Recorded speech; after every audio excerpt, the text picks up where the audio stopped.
The young Korean CEO has never liked anyone, but he falls in love at first sight with a girl rushing to the elevator.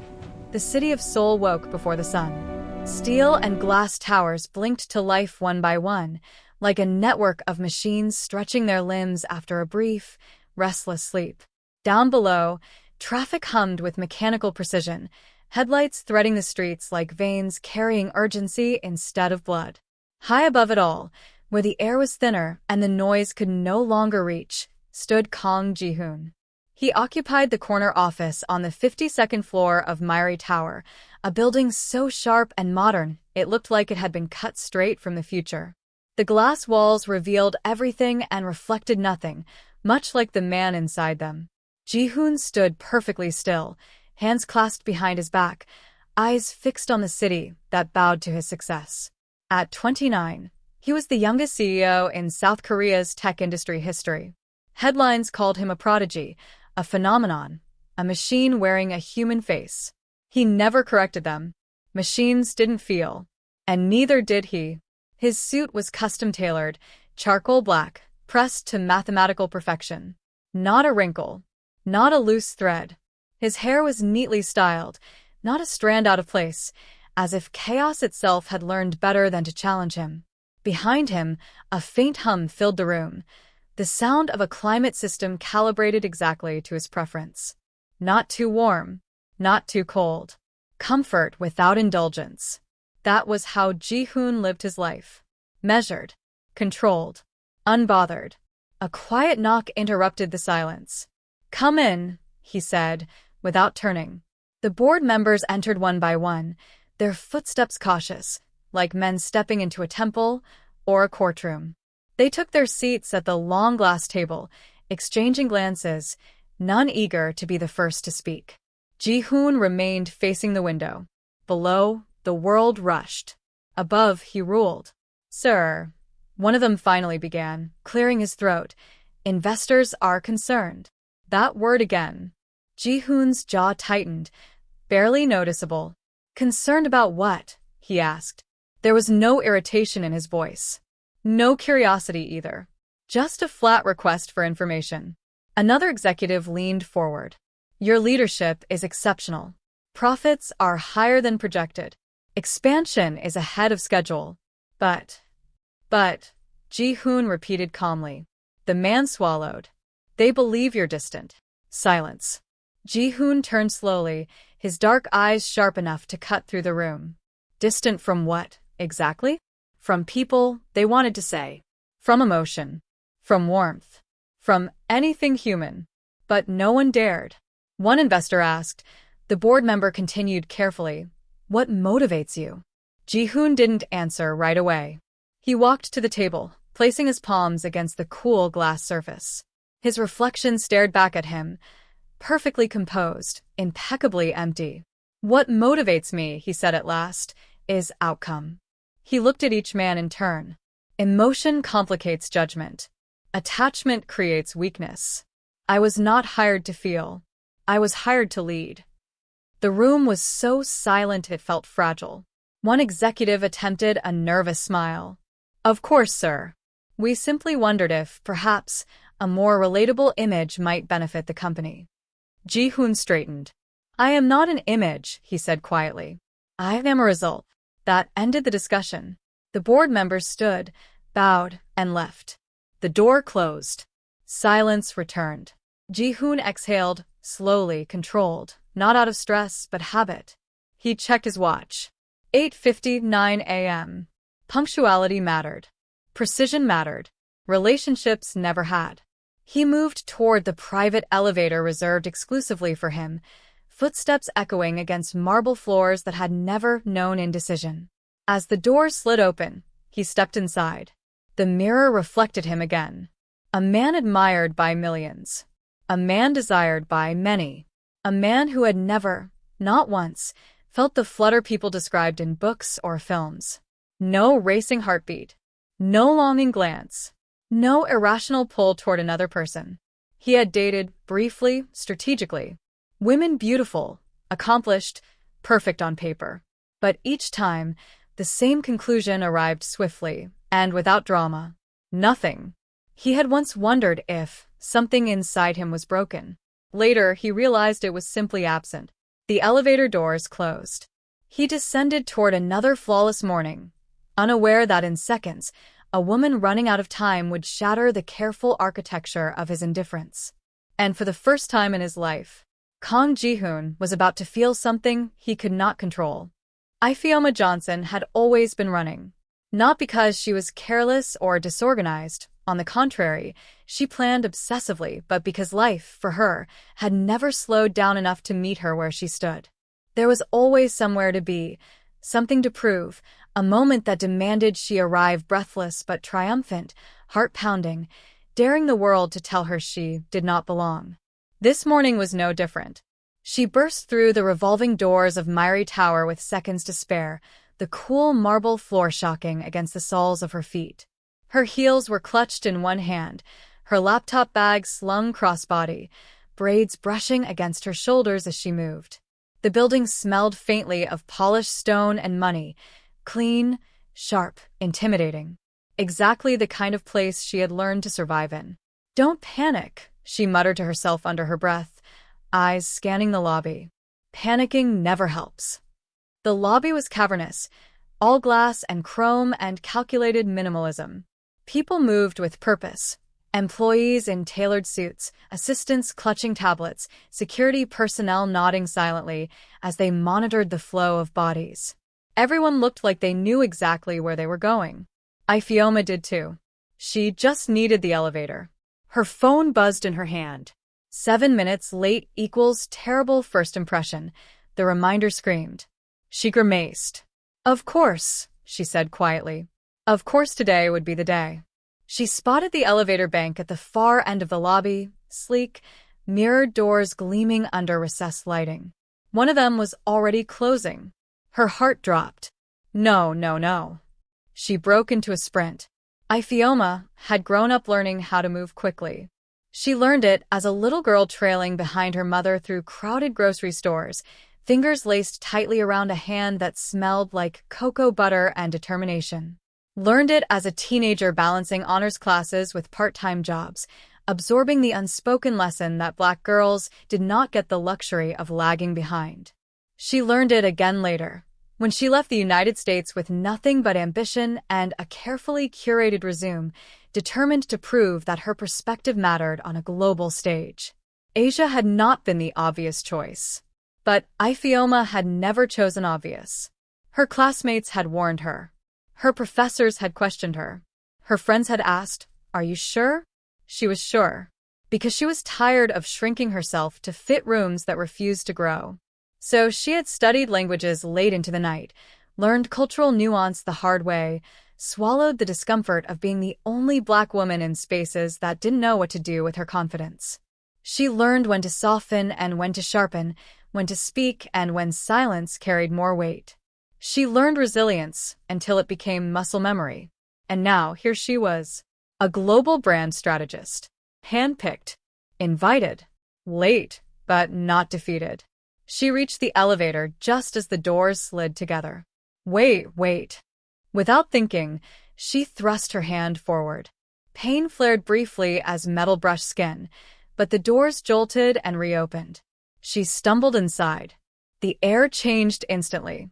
Not temperature, not sound, presence. Ifeoma sucked in a breath, already halfway into an apology. "Thank you. I swear I'm usually more put together than this, but..." She stopped. Because the man standing inside the elevator was watching her. Tall. Immaculate. Still. He looked like he had been carved rather than born. Sharp lines, calm eyes. Posture so composed it bordered on unreal. He wore power effortlessly, the kind that didn't need announcing. Something about him made the elevator feel smaller. For half a second, Ifeoma felt self-conscious, aware of her bare feet on cold marble, of the faint sheen of sweat on her brow, of the fact that she was breathing too fast. Then the feeling passed.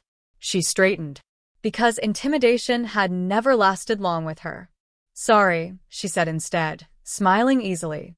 "Didn't mean to almost lose a finger." The man blinked. Just once.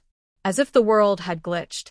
"You're fine," he said finally, his voice low, careful, as though he rarely needed to use it. Their eyes met, and something shifted. Ifeoma didn't know how else to describe it. It wasn't traction in the obvious sense. It wasn't chemistry like fireworks or heat or flirtation. It was quieter, stranger, like recognition. Her chest felt oddly tight. She looked away first, clearing her throat. Morning's been ambitious. He nodded, as if the word fascinated him. Yes, he said. I see that. The elevator doors closed. The hum of ascent filled the silence. Ifeoma glanced at the digital numbers climbing above the doors, higher than she expected. She thought. Executive floors. She resisted the urge to look at him again. Instead, she focused on breathing evenly, grounding herself. She'd learned long ago that moments passed whether you understood them or not, and obsessing over a stranger's gaze was a waste of precious mental energy. Still, she could feel him, not staring exactly, observing, as if she were an equation he hadn't yet solved. She shifted her weight, slipped her heels back on, and finally turned toward him again. Well, she said lightly, thanks for the save. Would have been a dramatic way to start my day. He hesitated, then said, dramatic beginnings are not always bad. She smiled, surprised. Guess that depends on the ending. For a split second, just a heartbeat, his expression softened. Confused. Almost curious. The elevator slowed. The doors opened. She stepped out without looking back. Didn't see the way he remained frozen inside. Didn't see the way his hand pressed unconsciously to his chest. Didn't know that for the first time in his life, a stranger's presence had followed him out of a room and into places he had never unlocked. Ifeoma walked down the hall, pulse steady, mind already shifting back to business. She had no idea that she had just run into something far more dangerous than being late. She had run into a man who had never loved anyone, and had just begun to. The elevator doors closed again, sealing Kong Ji-hoon inside a space that suddenly felt too small for his body. He did not move.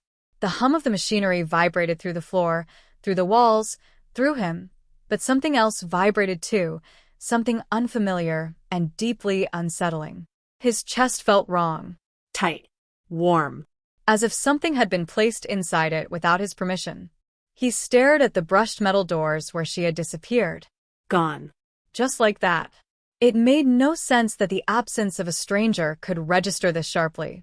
Ji-hoon had watched people leave rooms his entire life without feeling even a flicker of resistance. Assistants resigned. Partners walked away. Lovers, if they could be called that, lost interest when his emotional distance became unmistakable. He had never chased. Yet his body remained angled toward the door, as though some part of him still expected her to step back inside. The elevator continued to rise. What was that? The question surfaced calmly, but the sensation beneath it was not calm at all. Ji-hoon closed his eyes briefly, grounding himself in logic. Elevated heart rate. Disruption of routine. Adrenaline spike due to unexpected interruption. That was all. A physiological response, nothing more. Except, he replayed her voice in his head without meaning to. Light. Slightly breathless. Confident without arrogance. Not deferential. Not impressed. That was rare. Most people shifted when they realized who he was. Their shoulders tightened. Their words grew careful.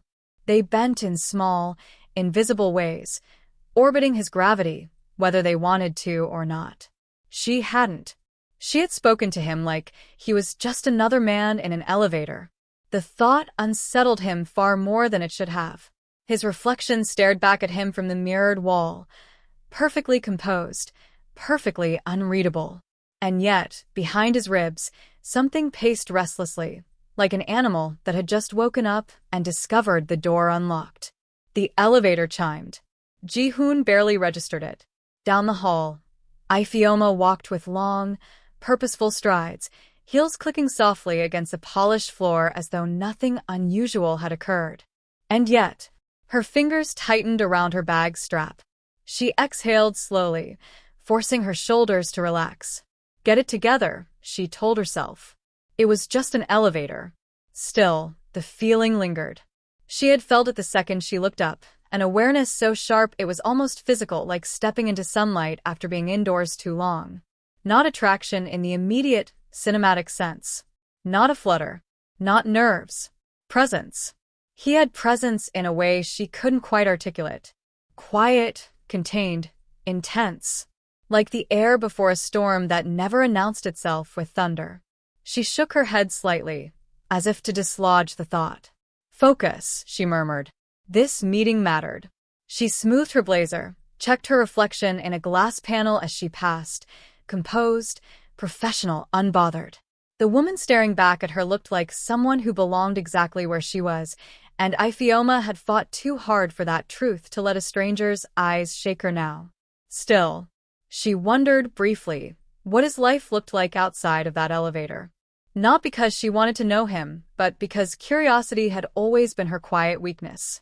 She liked patterns, liked understanding what shaped people, liked noticing what others overlooked, and he had felt like a question mark standing still. She reached the conference room doors and paused. Later, she told herself. Whatever that was, it can wait. She stepped inside. Ji-hoon entered the conference room several minutes later. He was never late. The room fell silent immediately, as it always did when he arrived, but today the stillness felt different to him, louder, almost pressing. He took his seat at the head of the table, nodding once at the assembled executives, his mind already attempting to lock itself back into its usual rhythm. Strategy. Data. Outcomes. Yet the words blurred together.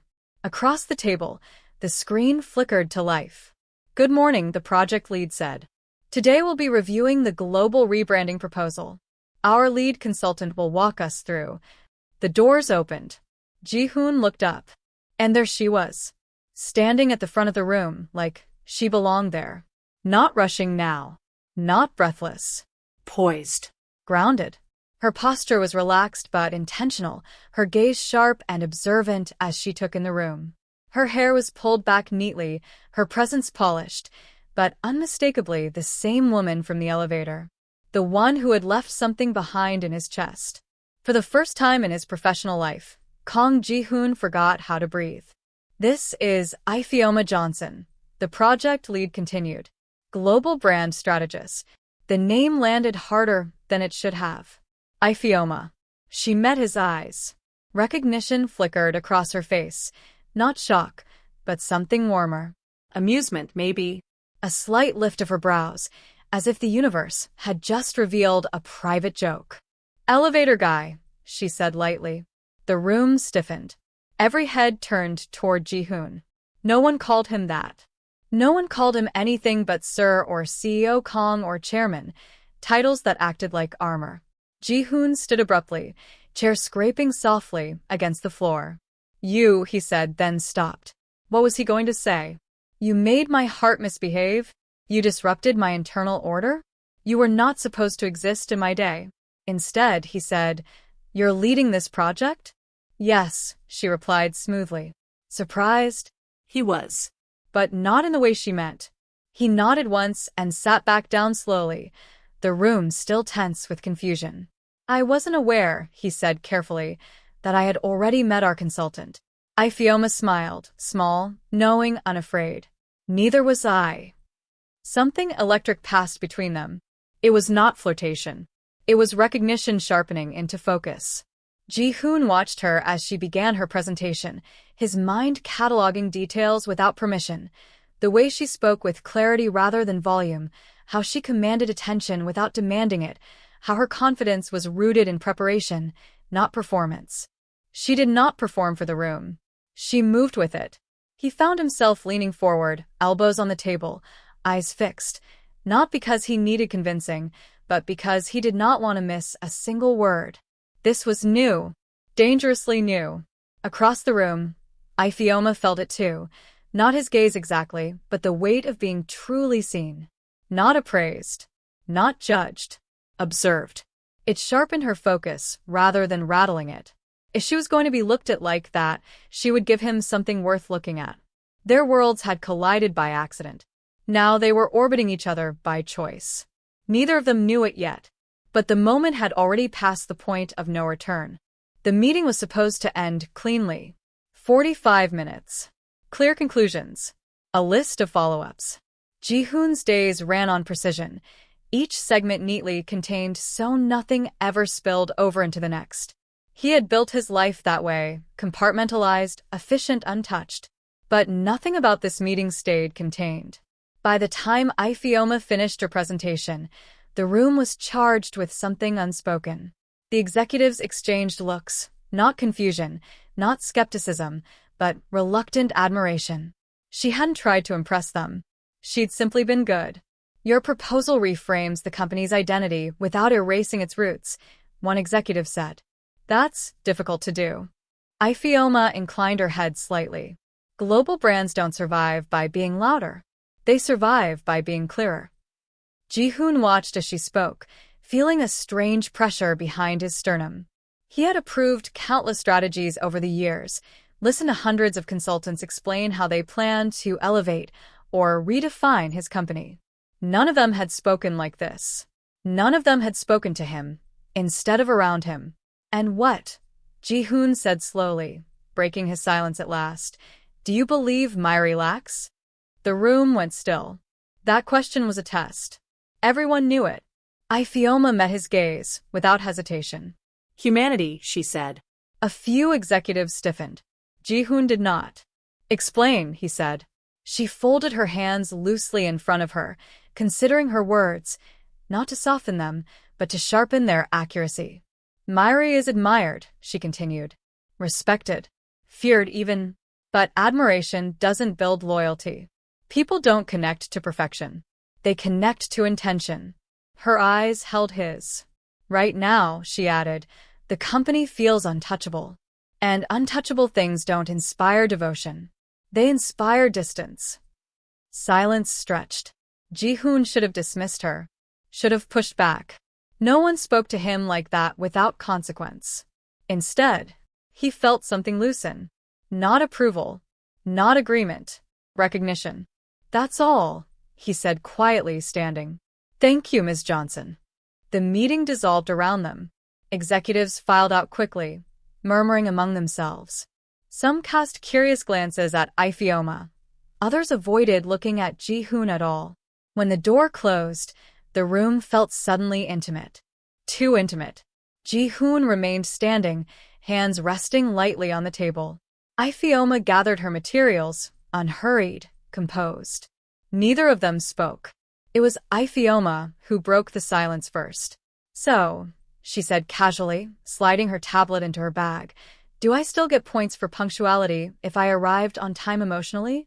The corner of Ji-hoon's mouth twitched. Barely, he replied. She smiled. Then, more seriously, she asked, was that too direct? He studied her. No, he said. It was accurate. Something passed between them again, subtle, weighty. I wasn't sure, she admitted. Some leaders prefer comfort over clarity. I don't, Ji-hoon said. Comfort dulls ambition. Her gaze softened, just a fraction. That sounds exhausting. The word landed harder than she probably intended. Ji-hoon looked away, toward the window, where the city shimmered below like a living organism. For a moment he said nothing. Then, unexpectedly, he said, walk with me. It was not a request, but it was not a command either. The rooftop garden was one of the few indulgences Ji-hoon allowed himself. Hidden from most of the building, accessible only by private access, it was a quiet oasis suspended above the city. Greenery softened the steel edges of the tower, and the air smelled faintly of rain and leaves. Ifeoma stepped out beside him, pausing to take it in. This is beautiful, she said honestly. Yes, Ji-hoon replied. It's also unnecessary. She laughed softly. You really know how to ruin a moment. I'm serious. I know, she said, glancing at him. That's why it's funny. They walked slowly along the path, silence settling between them.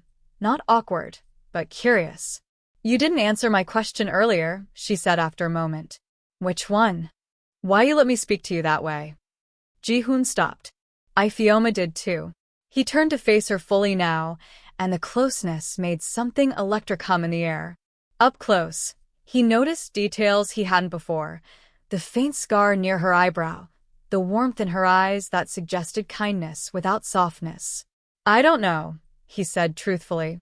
The honesty surprised them both. "No one challenges me unless they want something," he continued. "Power, favor, leverage. And I wanted none of those," Ifeoma said quietly. "I know." How? "Because you would have chosen your words differently." She studied him.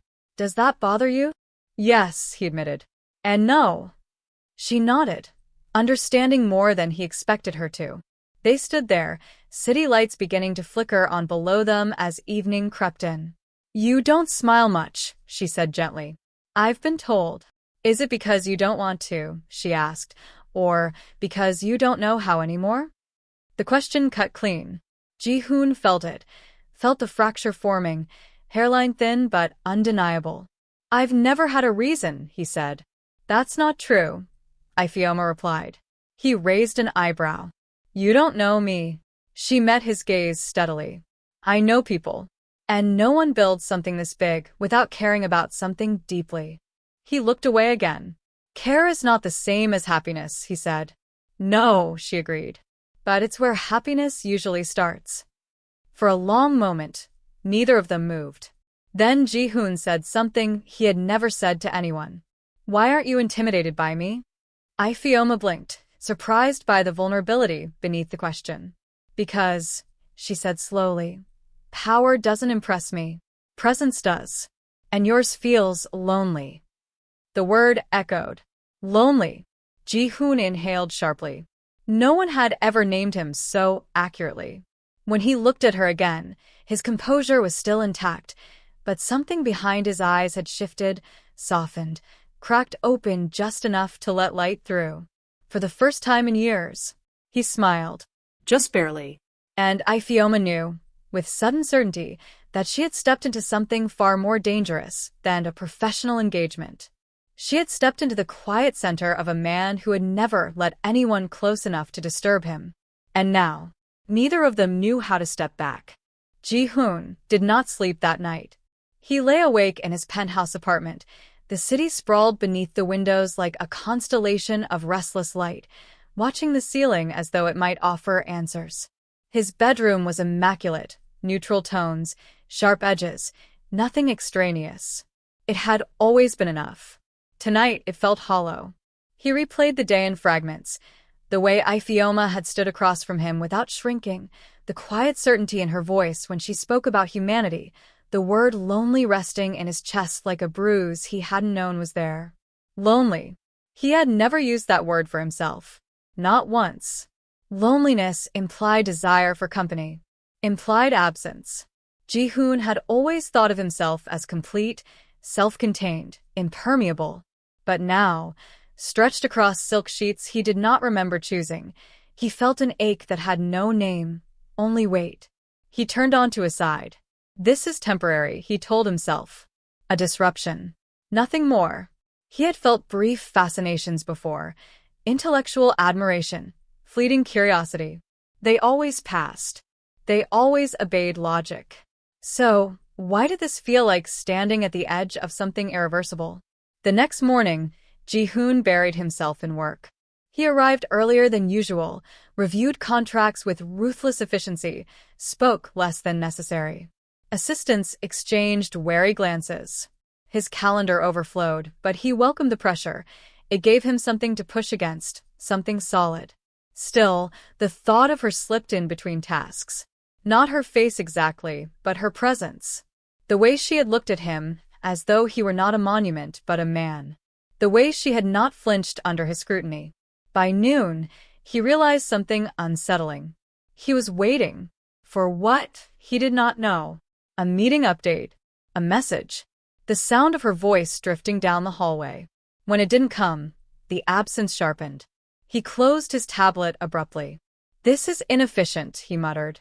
And yet, when his assistant informed him that Ifeoma would be working remotely for the next few days to refine the proposal, something twisted inside him, tight and unwelcome. "Remotely?" he repeated.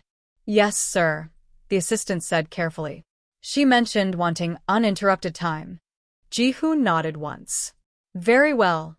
But as the door closed, the office felt too quiet. Ifeoma noticed the change immediately. Not in him, but in herself. She had worked with powerful men before. Charismatic ones. Cold ones. Men who wielded authority like a performance. None of them had followed her home in the way Ji-hoon did, not as a fantasy, but as a question. She tried to focus on her work from her apartment, sunlight pooling across her desk, notes scattered in familiar patterns. This was her element. Strategy. Clarity. Control. Yet her thoughts kept circling back. She remembered the way his voice had dropped when he asked why she wasn't intimidated by him. The vulnerability buried beneath the question, unguarded for just a moment, that had unsettled her. She was used to reading people, used to understanding the emotional terrain of a room. But Ji-hoon felt like standing in the middle of a vast, quiet landscape where sound didn't carry the way it should. He intrigued her, and that worried her. Don't romanticize him, she warned herself. Men like that come with consequences. She had learned the cost of misplacing trust early in life. Love, for her, had never been a fairy tale. It was effort, negotiation, sometimes loss. She had crossed continents alone for a reason. Still, when her phone buzzed late that evening, her pulse betrayed her calm. Unknown contact. Have you had dinner? She stared at the screen. There was no name, but she knew. She typed, then deleted. Typed again. Ifeoma. I have. Why? 3 dots appeared. Disappeared. Appeared again. Unknown contact. I realized I hadn't thanked you properly. For yesterday. She hesitated. Ifeoma. You're the CEO. You don't owe consultants gratitude. A pause. Unknown contact. I'm not speaking as the CEO. Her breath caught. She set the phone down, stood, paced the room once. Then she picked it up again. Ifeoma. Then who are you speaking as? The reply came slower this time. Ehun. A man who doesn't know how to be whatever this is. She smiled despite herself. Ifeoma. Neither do I. They did not meet that night. Nor the next day. And yet, something threaded itself quietly between them. Messages exchanged late in the evening. Brief conversations about nothing and everything. Music. Work. Childhood memories offered carefully, like small gifts placed on a table and left untouched. Ji-hoon revealed little, but what he did offer was precise and honest. Ifeoma spoke freely, but chose her words with intention. They learned the rhythm of each other, without touching. And that, perhaps, was the most dangerous part. The realization came to Ji-hoon on a Thursday evening as he stood once again at the window of his office, watching Seoul glow. He did not want this to end. The thought arrived fully formed, undeniable. He wanted her presence, not as an interruption, not as a curiosity, but as something consistent. Something he could rely on. And that terrified him. Because wanting meant vulnerability. Wanting meant loss was possible. He closed his eyes, hand pressing briefly to his chest, feeling the steady beat beneath his palm. I have never needed anyone, he thought. But the truth, quiet, merciless, answered back. You do now. Across the city, Ifeoma stood at her own window, phone in hand, rereading his last message. She felt it too, the pull, the gravity, the danger. And for the first time in a long time, she wondered not whether she could handle loving someone like him, but whether he could survive loving her. The email arrived at 2:17 a.m. Ji-hoon saw the notification light up his phone from across the room, a pale blue glow cutting through the darkness of his apartment. He did not move immediately. He had been standing at the window again, suit jacket discarded, tie loosened, soles stretched endlessly beneath him. He already knew. Some part of him, sharp, intuitive, newly awakened, had been waiting for this moment. Not the email itself, but the confirmation that whatever existed between them was not suspended in time the way he wished it could be. He crossed the room and picked up the phone. From Ifeoma Johnson. Subject, update. Formal, neutral, dangerous. He opened it. I wanted to let you know directly that my consultancy contract concludes this week. I've been offered a long-term position in New York, and I'll be returning sooner than planned. Thank you for the opportunity to work with Myri. Ifioma. That was it. No warmth. No late-night honesty. No careful unspoken space between the lines. Just an ending. Ji-hoon read it twice. Then a third time. His mind latched onto the words like data points, trying to analyze them into something less final. Returning. Sooner than planned. New York. A city on the other side of the world. His chest tightened, not sharply, but slowly, like something closing around him with deliberate patience. Of course, he thought distantly. This was inevitable. People left. Opportunities moved. Lives continued. That was how the world worked. That was how it had always worked. And yet, he sank into the chair by the window, phone still in his hand, staring at nothing. This felt different. This felt like standing still while something essential slipped out of reach. Ifioma stared at her laptop long after sending the email, the screen dimming and darkening in front of her.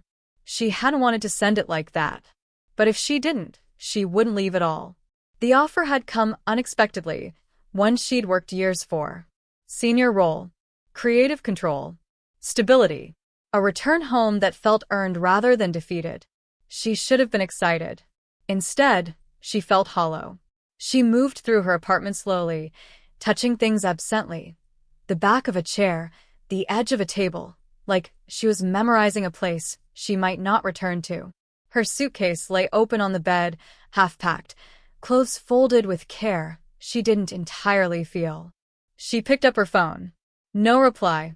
She hadn't expected one immediately. Ji-hoon was careful with words. Measured. But the silence still pressed against her ribs, heavy and complicated. This is better, she told herself. Clean. Clear. What they had was fragile, undefined, beautiful in its quiet way, but rooted in uncertainty. And Ifioma had learned, painfully, that undefined things often asked you to sacrifice more than they ever promised to give back. Still, she sat on the edge of the bed, fingers curling into the fabric beside her. I didn't imagine you, she whispered to the empty room. The following days passed in a blur. Ji-hoon became even more distant than usual, if that was possible. He approved the final version of the rebranding proposal without comment, delegated meetings he would normally insist on leading, and canceled a dinner with potential investors he'd been preparing for weeks. No one dared question him. But inside, something frayed. He drafted half a dozen responses to Ifioma's email and deleted all of them. Congratulations. Too formal. I'm happy for you. A lie. When are you leaving? Too revealing. In the end, he sent nothing. Because sending something would mean acknowledging that this mattered. And if it mattered, he might lose control. The night before her departure, Ifioma stood in the shower longer than necessary, letting the steam fog the mirror until her reflection blurred into something unfamiliar. She pressed her forehead against the tile and closed her eyes. She had hoped, quietly, foolishly, that he would stop her. Not with grand declarations. Not with drama. Just with honesty. But the silence told its own story. Men like Ji-hoon did not chase. They built. They commanded. They remained still while the world moved around them. And loving them often meant learning how to walk away alone. She dried off, dressed, and zipped her suitcase shut. Tomorrow, she would leave Seoul. And whatever this was would become a memory. Ji-hoon realized he was going to the airport when his driver asked for confirmation. Incheon, Ji-hoon said, voice steady. His hand was not. The city passed outside the window in streaks of light and shadow, familiar and suddenly unbearable. Every red light felt like an accusation. Every mile closer felt like a narrowing corridor with no exits. He told himself he was going to say goodbye properly. That was all. Not to beg. Not to confess. Just to close the door himself instead of letting it shut behind him. But when he spotted her beyond security, standing alone, coat draped over her arm, gaze distant, something inside him cracked open completely. She looked resolute. And tired. He walked toward her, steps quickening despite himself. Iphioma. She turned. For a second, neither of them moved. Then her eyes widened, just slightly. Ji-hoon. He stopped a few feet away, breath uneven. You're leaving, he said unnecessarily. Yes. When? Tonight. He nodded. Silence stretched between them, heavy with everything unsaid. I didn't think you'd come, she admitted quietly. I didn't think I would either. Her lips curved faintly. Then why are you here? He searched her face. The strength there, the openness, the quiet courage that both drew him in and terrified him. Because, he said slowly, I realized something too late. She waited. I don't know how to love, he continued. I've never needed to. Everything I am was built on independence. Control. He swallowed. But when I imagined you leaving, truly leaving, I understood that control has cost me something. Her breath caught. He stepped closer, voice lower now. I don't want to be untouched anymore. The world around them blurred, announcements echoing distantly, people moving past, but the space between them felt suspended, fragile and electric. I can't promise ease, he said, or certainty, but I can promise truth. Iphioma's eyes shimmered. Ji-hoon, she said softly, do you know what you're asking? Yes. He did. And for the first time, he was not afraid of the answer. The airport did not go quiet. Announcements continued to echo overhead in 3 languages. Luggage wheels clicked across polished floors. Somewhere nearby, a child laughed, sharp and unself-conscious. Life moved forward with its usual indifference to private moments. And yet, in the space between Kang Ji-hoon and Iphioma Johnson, time held its breath. She searched his face, not for passion, not for desperation, but for certainty. Not the kind that came from confidence alone, but the kind forged in fear and faced anyway. You don't make promises lightly, she said at last. No, he replied. I avoid them. That honesty mattered more than anything else he could have said. She nodded slowly. Then why risk one now? He exhaled, the sound low and controlled, but threaded with something raw. Because for the first time, he said, avoidance feels like loss. The word landed gently, but it carried weight. Loss. Not ambition. Not reputation. Her. Iphioma looked down, pressing her lips together. When she lifted her gaze again, her eyes were wet, not spilling, but honest. You know, she said quietly, I didn't come here looking for love. Neither did I. A faint smile flickered between them, shared, bittersweet. I came here because I wanted to prove I could exist anywhere, she continued.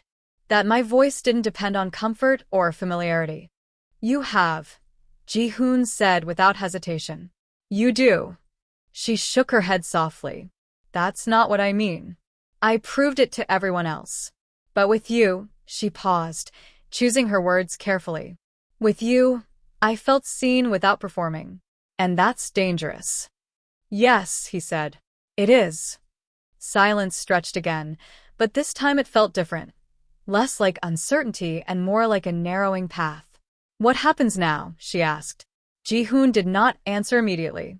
He had built empires by calculating risk, by projecting outcomes, and choosing the most controlled path forward. This was not something that could be charted or guaranteed. And yet, he had already crossed the most frightening threshold of all. Honesty. I don't ask you to stay, he said at last. Your life is your own. I won't tether you to mine out of fear. Her shoulders relaxed, just a fraction. But, he continued, voice steady, I am asking you not to disappear. She looked at him sharply now. I'm asking for the chance, he said, to learn how to love you without possession. To build something that does not demand your sacrifice. That was when the tears fell, not many. Not dramatic, but real. Iphioma brushed them away with the back of her hand and laughed softly at herself. You don't even realize how rare that is, she said. Tell me, he replied. I want to. She took a breath. Most powerful men think love means access, ownership, proximity on their terms. She met his gaze again. You're asking for permission. Yes. She studied him. This man who had never needed anyone, standing exposed in a public place, offering something fragile instead of ironclad certainty. You're afraid, she said gently. He nodded once. Yes. Then so am I. They stood there, fear mirrored between them, no longer uneven in power or distance. Finally, she reached for him. Not his hand. His wrist. A grounding touch. Intentional. I'm not staying in Seoul, she said. That offer matters to me. I know. But I'm also not walking away from something real just because it's complicated. Hope flickered in his chest. Quiet, controlled, but undeniable. So, she continued, this only works if we build it slowly. Across time zones. With honesty. And space. I can do that, Ji-hoon said immediately. She smiled, small but certain. You'll have to learn how. I will, he said. If you let me. She released his wrist, then reached into her coat pocket and pulled out her phone. Then start, she said, handing it to him. Put a number in my phone, not as a CEO, not as a promise, just as you. He took it carefully, as though it mattered more than any contract he'd ever signed. And it did. When he handed it back, their fingers brushed. This time, neither of them pulled away. Her boarding call echoed overhead. She glanced toward the gate, then back at him. No grand gestures, she said. No dramatic declarations. He nodded. Only truth. She smiled, warm, full, and entirely hers. Then call me, she said. I will. She turned to leave, then paused, looking back once more. You know, she added, for someone who never liked anyone, his lips curved, fully this time. You fell hard. She laughed, shaking her head as she walked away. Ji-hoon watched her disappear beyond security, his chest aching in a way that felt strangely right. For the first time in his life, he did not feel empty when someone left. He felt open. Months later, the headlines would talk about Myri's successful rebrand, its warmth, its humanity, its evolution under visionary leadership. They would not know that the greatest transformation had nothing to do with business. It was the quiet choice of a man who had never believed in love, choosing it anyway, not at first sight, but at first courage.